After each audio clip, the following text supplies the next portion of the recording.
Bapa, di dalam nama Yesus, kami sungguh bersyukur Tuhan, di akhir minggu ini kami boleh tetap datang memuji dan memuliakan nama-Mu Bapa.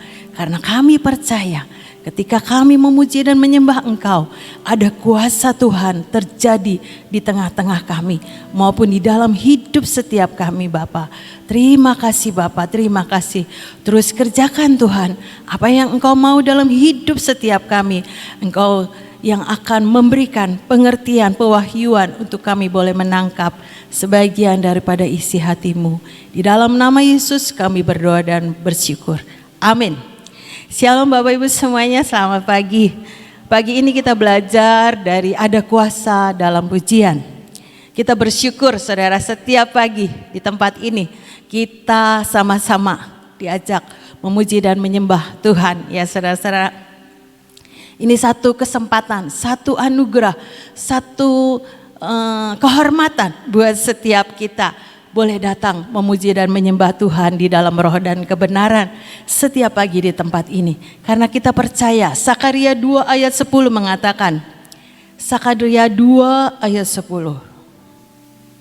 bersorak-soraklah, bersorak-sorailah dan bersukarialah, hai putri Sion. Sebab sesungguhnya aku datang dan diam di tengah-tengahmu. Demikianlah firman Tuhan. Jadi ketika kita bersorak-sorai, kita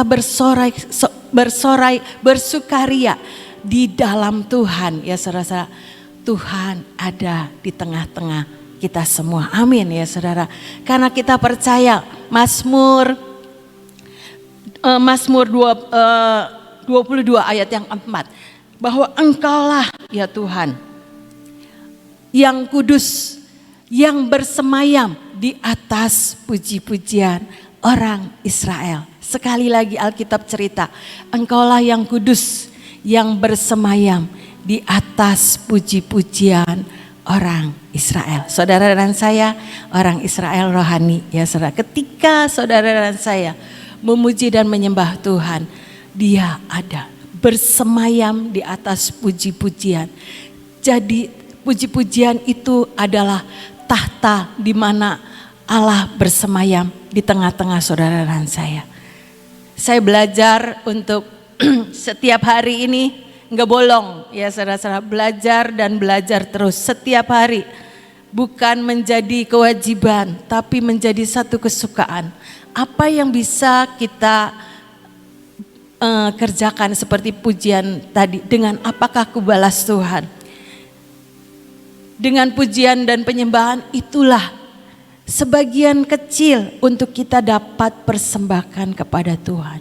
Sebagai rasa syukur, rasa terima kasih, rasa hormat kita ya saudara-saudara. Untuk setiap apa yang sudah kita alami dari hari ke hari bersama dengan Tuhan. 1000 lidah pun tidak akan sanggup untuk kita bawa kepada Tuhan tanda syukur kita. Tapi dengan hati kita ya saudara-saudara, satu kerinduan untuk kita datang kepada Tuhan, itu juga menjadi satu persembahan yang berbau harum di hadapan hadirat Tuhan.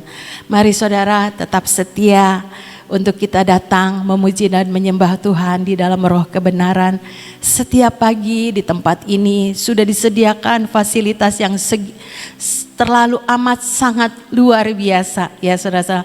Gedungnya bagus, ada AC, ada semua fasilitas, ada lift, ada semua peralatan multimedia yang terbaik untuk menunjang semua untuk kita datang memuji dan menyembah Tuhan. Biar ini kita menghargai setiap fasilitas yang Tuhan sudah sediakan di tempat ini.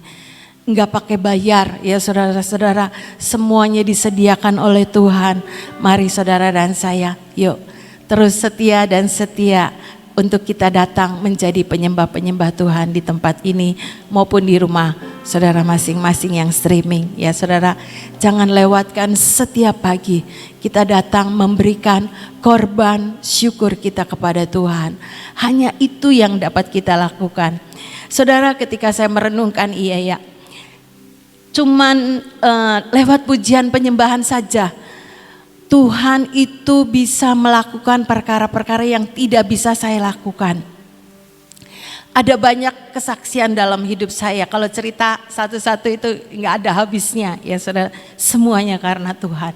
Bagian saya ini setiap pagi ya cuma datang kepada Tuhan. Memberikan satu korban syukur kepada Tuhan. Karena apa? Karena saya tahu saya ini nggak bisa apa-apa kalau bukan Tuhan yang mengerjakan dalam hidup saya. Bukan saya bisa, tapi karena kuasa Tuhan yang bekerja dalam hidup saya. Apa yang tidak mungkin bagi saya, semuanya dijadikan mungkin oleh Tuhan. Karena apa? Karena saya belajar dan belajar untuk terus menghargai akan setiap kesempatan yang Tuhan berikan setiap pagi di tempat ini. Cuma itu yang saya bisa lakukan. Selebihnya Tuhan yang bekerja. Kalau kita belajar dari taman Tuhan ya saudara, tidak ada satupun perbuatan manusia di tempat itu ya kan. Bagaimana minyak itu bisa mengalir, bagaimana anggur itu bisa jadi madu. Semuanya itu perkara-perkara yang ajaib, tidak bisa dipikir dengan secara logika manusia. Ya nggak mungkin, nggak masuk akal gitu ya saudara. Kalau orang yang nggak percaya itu ya susah. Sulit untuk nerima gitu ya saudara, untuk mempercayai karena cuman mungkin diceritain, tidak datang ke taman.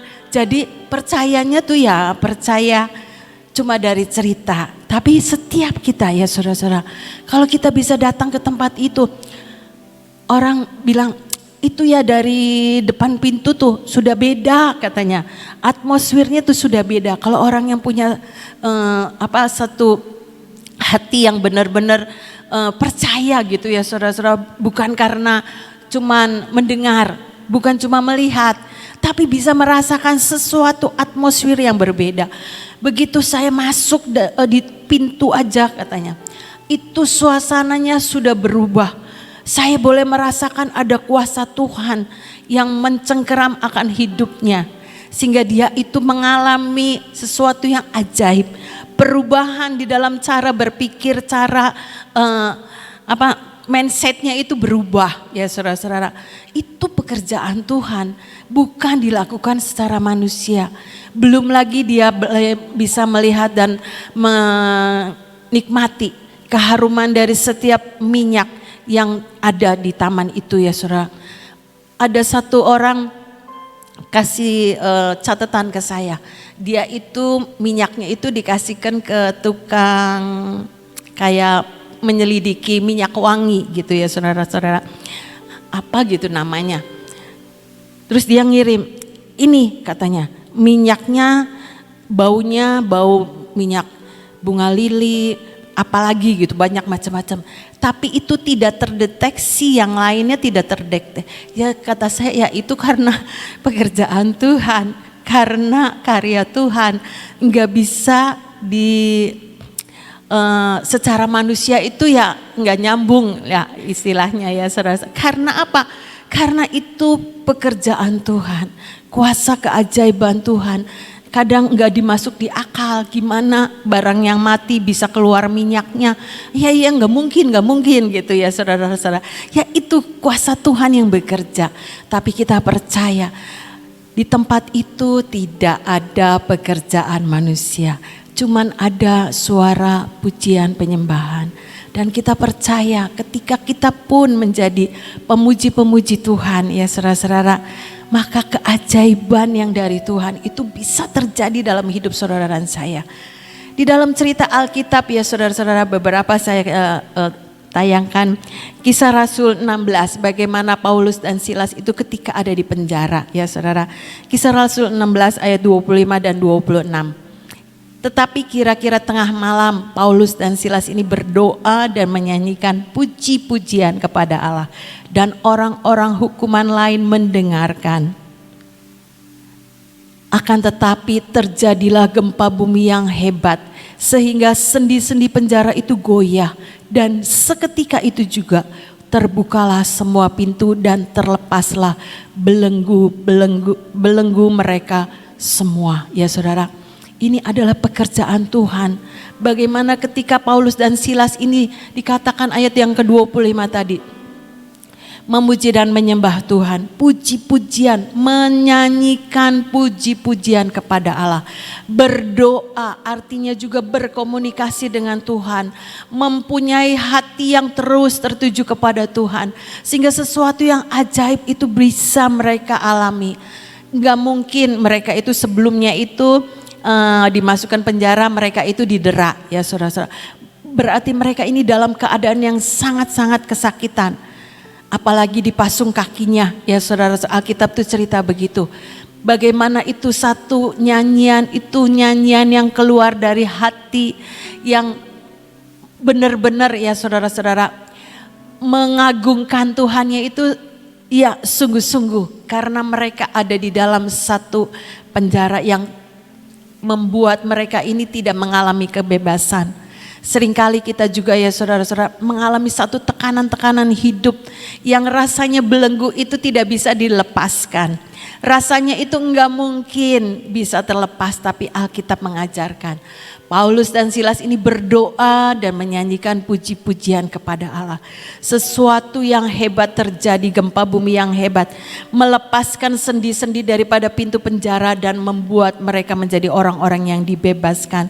Itu adalah pekerjaan kuasa Tuhan. Di dalam Yosua juga Tuhan, Yosua bagaimana tembok Yeriko itu bisa dirobohkan karena puji-pujian. Yosua 6 ayat 20. Lalu bersoraklah bangsa itu sedang sangkakala ditiup. Segera sesudah bangsa itu mendengar bunyi sangkakala, bersoraklah mereka dengan sorak yang nyaring. Maka runtuhlah tembok itu, lalu mereka memanjat masuk ke dalam kota, masing-masing langsung ke depan dan merebut kota itu. Tembok Yeriko yang 6 meter katanya lebarnya ya saudara, yang tidak mungkin bisa dirobohkan secara manusia. Tapi Alkitab menyatakan bahwa ketika mereka bersorak, bangsa itu bersorak dan sangkakala ditiup. Segera sesudah bangsa itu mendengar bunyi sangkakala, bersoraklah mereka dengan sorak yang nyaring. Maka runtuhlah tembok itu. Sesuatu yang tidak mungkin secara manusia, mungkin bagi Allah ya saudara. 2 Tawari 20 ayat 22.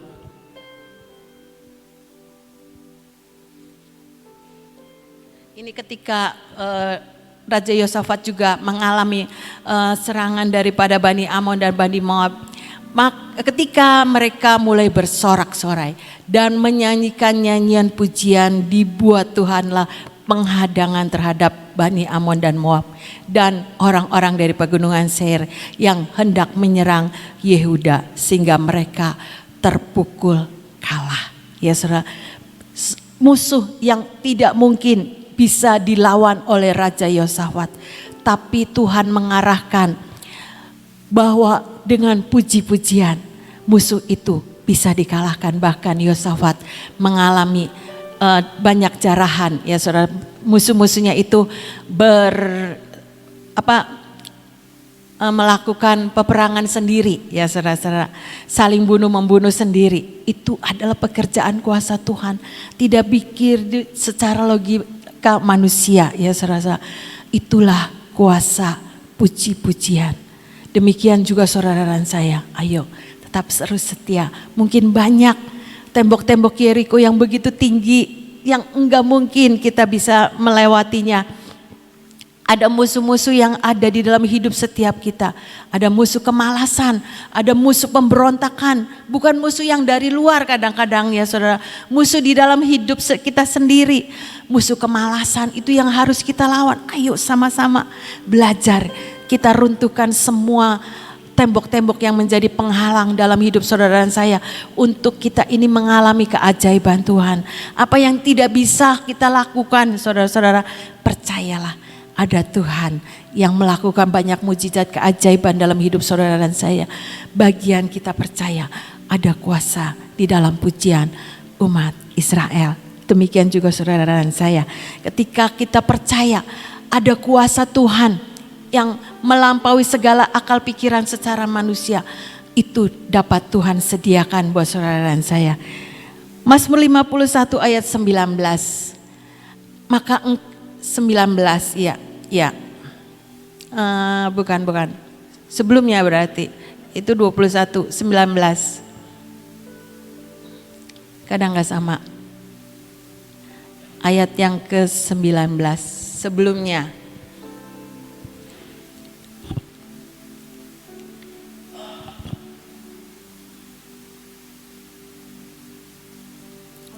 Atasnya lagi, nah ini ya betul. Korban sembelihan kepada Allah ialah jiwa yang hancur. Hati yang patah dan remuk tidak akan kau pandang hina ya Allah. Kadang kita datang kepada Tuhan dengan air mata saja. Rasanya enggak bisa nyanyi ikut pujian yang song leader ikuti.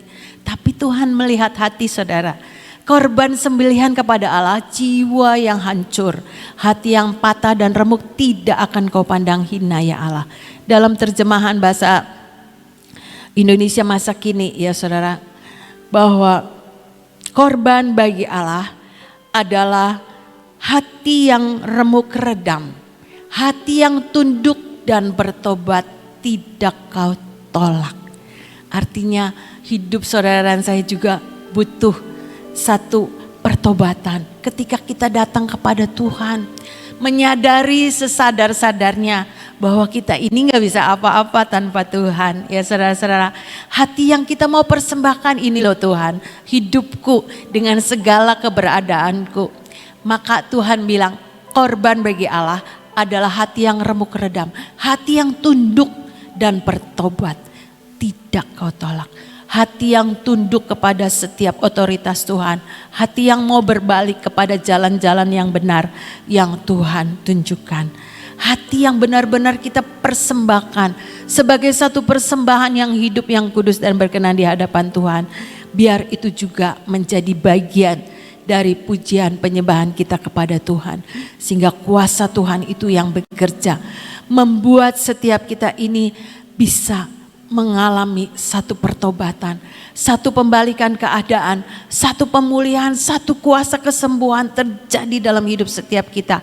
Percayalah ya saudara-saudara, firman Tuhan ya dan amin, tidak akan pernah kembali dengan sia-sia. Ketika kita dan saudara dan saya meresponi apa yang Tuhan Yesus ajarkan, apa yang firman Tuhan ajarkan, jadi dalam hidup setiap kita. Mazmur 65 ayat yang ke-9. Ayat yang kelima, Mazmur 65 ayat kelima. Ayat kelima, sebelumnya atasnya. Berbahagialah orang yang engkau pilih dan yang engkau suruh mendekat untuk diam di pelataranmu. Berbahagialah sekali lagi orang yang engkau pilih dan yang engkau suruh mendekat untuk diam di pelataranmu.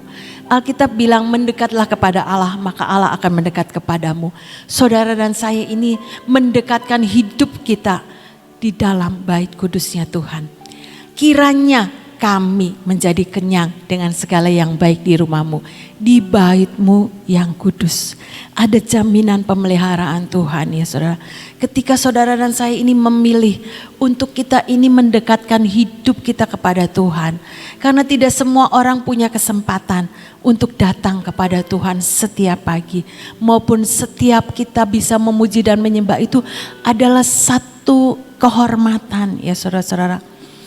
Berbahagialah, udah dijamin, berbahagialah orang yang engkau pilih. Biar itu saudara dan saya yang dipilih oleh Tuhan. Dan yang engkau suruh mendekat untuk diam di pelataranmu. Kiranya kami menjadi kenyang dengan segala yang baik di rumahmu, di baitmu yang kudus. Alkitab mengatakan lebih baik ada di satu hari di pelatarannya Tuhan daripada 1000 hari di tempat yang lain. Itu menandakan satu kerinduan ketika kita datang kepada Tuhan. Yuk datang dengan hati yang penuh bersyukur kepada Tuhan. Ini loh Tuhan yang cuma dapat saya persembahkan kepada Tuhan. Tidak bisa lain-lain untuk kita lakukan untuk Tuhan selain menjadi pemuji dan penyembah Tuhan. Dan kita percaya ya saudara, tidak akan pernah sia-sia apa yang kita lakukan. Karena Tuhan bilang ada kuasa dalam pujian umat Israel. Ada kuasa yang tidak bisa saudara dan saya ini lakukan seperti contoh-contoh tadi, Paulus dan Silas ada di penjara, mereka bisa dibebaskan.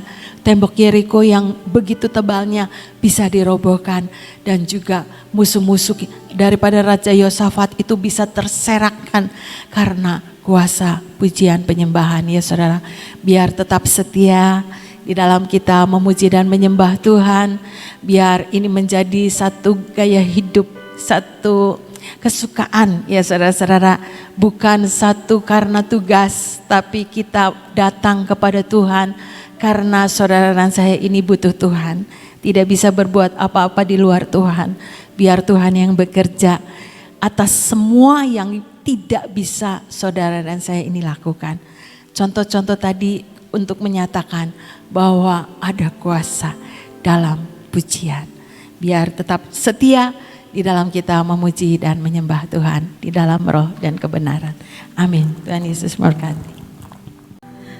Saudara, tadi sudah diberikan beberapa contoh bagaimana pujian itu bisa timbul kuasa. Nah, contohnya banyak kan? Sekarang hari ini kita juga tak ditambahin lagi ya. Caranya bagaimana? Bukankah banyak pujian? Bukankah kita suka menyembah Tuhan? Bukankah kita menyanyi selama 1 jam dan menyembah Tuhan? Kamu ngalami kuasa enggak? Ini sekarang pertanyaannya ya. Kamu ngalami sesuatu enggak di dalam pujian? Kadang-kadang cuma biasa aja. Apalagi kalau misalnya pemimpin pujiannya ya enggak siap. Rasanya cuman masuk kuping kiri keluar kuping kanan, mulut tetap ikut menyanyi. Enggak ada sesuatu kerasa ada kuasa. Nah, hari ini kalau saudara mau merasakan bagaimana pujian itu bisa menimbulkan ada manifestasi kuasa, itu bagaimana ya? Satu hal kita sudah diterangkan ya, dengan mulut kita bicara, betul ya? Dengan mulut kita ucapkan, itu melalui mulut. Dengan kita menyanyi ya, makanya kalau nyanyi itu keluarkan suaramu sampai telinga kamu mendengar suara kamu. Nah, begitu telinga kita mendengar, kita perhatikan kata-katanya, akibatnya timbul iman dalam hidup saudara dan saya ya. Dengan iman yang timbul ya, misalnya gini, ada kuasa dalam darahnya, darah domba Allah. Nah, ada kuasa di dalam darahnya. Darahnya siapa? Darah anak domba. Nah, dengan kita mendengar, kita berbicara ada kuasa dalam darahnya, timbul iman saudara dan saya. Nah, begitu iman timbul, iman itu adalah percaya segala sesuatu yang tidak kelihatan. Nah, kan belum kelihatan, tapi ini timbul ini imannya. Tak timbul, percaya, saudara dan saya akan mengalami kuasanya. Ya, ini tambahan daripada apa yang diceritakan dan disampaikan sama Ibu Kuatlan tadi. Jadi bagaimana saudara bisa mengalami kuasa dalam pujian? Itu pasti ada kuasanya. Yaitu caranya yang tadi saya sampaikan. Kalau nyanyi jangan sekedar di dalam hati, keluarkan suaramu. Kalau kamu mengatakan begini, suara saya nggak kayak singer dan song leader, buat Tuhan nggak masalah kok. Orang yang punya suara bagus, kalau tidak dilakukan dengan segenap hati, itu nggak ada gunanya, nggak dianggap sama Tuhan. Kenapa tadi dikatakan Rasul Paulus dan Silas dengan pujian yang disampaikan terjadi goncangan di dalam penjara itu. Kenapa? Heart and soul. Dilakukan dengan heart and soul. Begitu dilakukan dengan heart and soul, timbul iman dalam hati. Iman itu yang membuat kuasa bisa kita alami. Amin. Mari kita berdoa. Terima kasih ya Tuhan untuk semua yang Engkau sampaikan kepada kami pada pagi hari ini ya Tuhan. Ada kuasa di dalam pujian. Buat kami ngalami Tuhan. Bukan sekedar kami ini cuma menyanyi dan menyanyi karena kesukaan. Tapi kami boleh menyanyi dengan heart and soul. Dan seluruh hati dan jiwa kami. Jeritan jiwa kami. Seperti di dalam Mazmur yang kami baca tadi. Biar menyenangkan hatimu. Menggoncangkan surga. Membuat kuasa itu turun. Terima kasih untuk semuanya. Tidaklah mudah ya Tuhan untuk kami berdoa dan kami memuji nama-Mu dalam keadaan tindihan hidup kami. Tapi hari ini kami mau belajar. Ada kuasa di dalam pujian. Biar kami boleh menyembah Engkau, memuji Engkau dengan heart and soul Tuhan. Sampai menggoncangkan surga. Sampai iman kami timbul. Dan semua yang kami rindukan menjadi suatu kenyataan dalam hidup kami. Terima kasih Bapak untuk kasih setiamu. Saat ini juga kami tetap mau berdoa buat bangsa dan negara kami ya Tuhan. Kami minta anugerah-Mu turun buat bangsa dan negara kami Tuhan. Engkau turun tangan Tuhan. Beri damai sejahtera-Mu Tuhan. Beri perdamaian. Beri damai. Beri keamanan yang luar biasa buat negara kami ini. Kami butuh keamanan. Kami butuh jaminan yang daripada-Mu. Biarlah tidak ada kerusuhan di bangsa kami. Tidak ada ketidakpuasan di bangsa kami. Tidak ada Tuhan roh-roh iri hati yang ingin merongrong dan menjatuhkan serta menghancurkan bangsa dan negara kami. Tuhan, kami minta, itulah doa yang kami naikkan di hadapan-Mu. Kami berdoa untuk Bapak Presiden kami dan semua jajaran pemerintah. Beri hikmat dan marifat-Mu, roh kebijaksanaan untuk dapat memimpin bangsa ini dengan penuh hikmat yang daripada-Mu. Bapak, kami berdoa, biarlah benar-benar Tuhan semua kejadian yang Kau izinkan terjadi buat semua minimal Tuhan. Tidak akan sampai mencelakakan bangsa kami. Engkau yang akan membuat perubahan-perubahan, pertumbuhan yang luar biasa dalam bidang perekonomian bangsa kami. Terima kasih Tuhan Yesus. Dan saat ini kami tetap mau mendapatkan, menerima suatu daya tahan tubuh yang baru. Berikan kepada kami di dalam nama Tuhan Yesus. Kami menerima daya tahan tubuh ilahi. Daya tahan tubuh yang sangat luar biasa, yang sangat prima, yang membuat tubuh kami menjadi kuat dan sehat oleh karena anugerah-Mu. Terima kasih untuk semua. Biarlah memasuki akan semua sel-sel dalam tubuh kami Tuhan.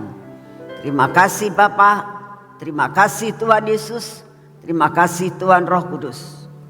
Mari kita masuk dalam pengurapan.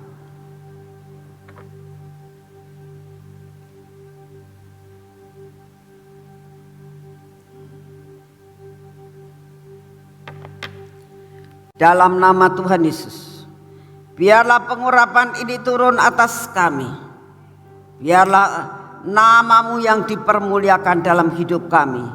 Seluruh hidup kami ada dalam pengcoveran yang daripada-Mu.